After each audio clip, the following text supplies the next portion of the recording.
Magandang araw para sa lahat ng ating minamahal na mga senior citizens.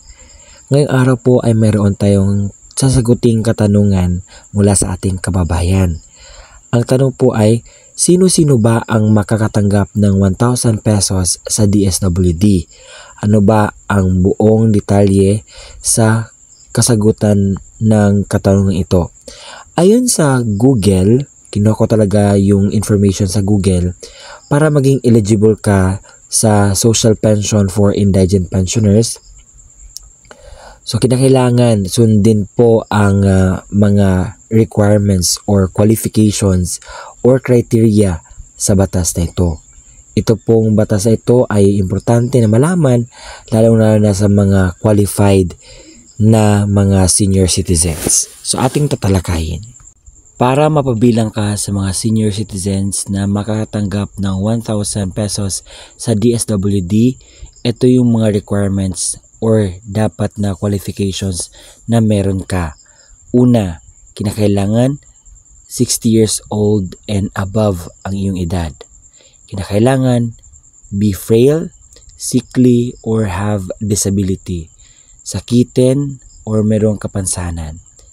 Pangatlong qualifications, hindi tumatanggap ng pensyon mula sa Government Services Insurance System or GSIS, SSS, Philippine Veterans Affairs Office, or kung ano pang private insurance companies.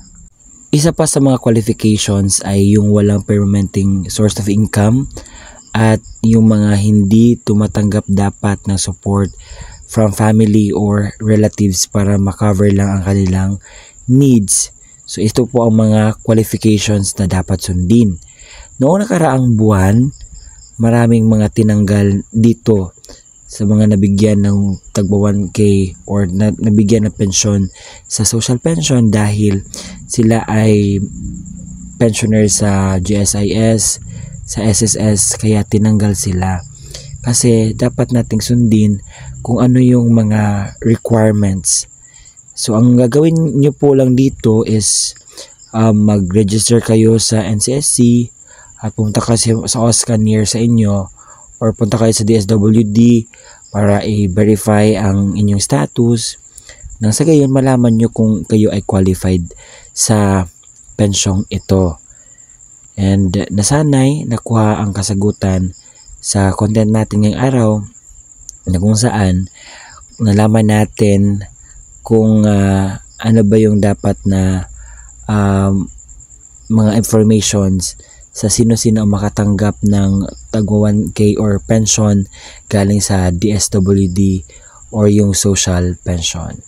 So this is me, Roel Mesotanyo. Salamat po sa panonood.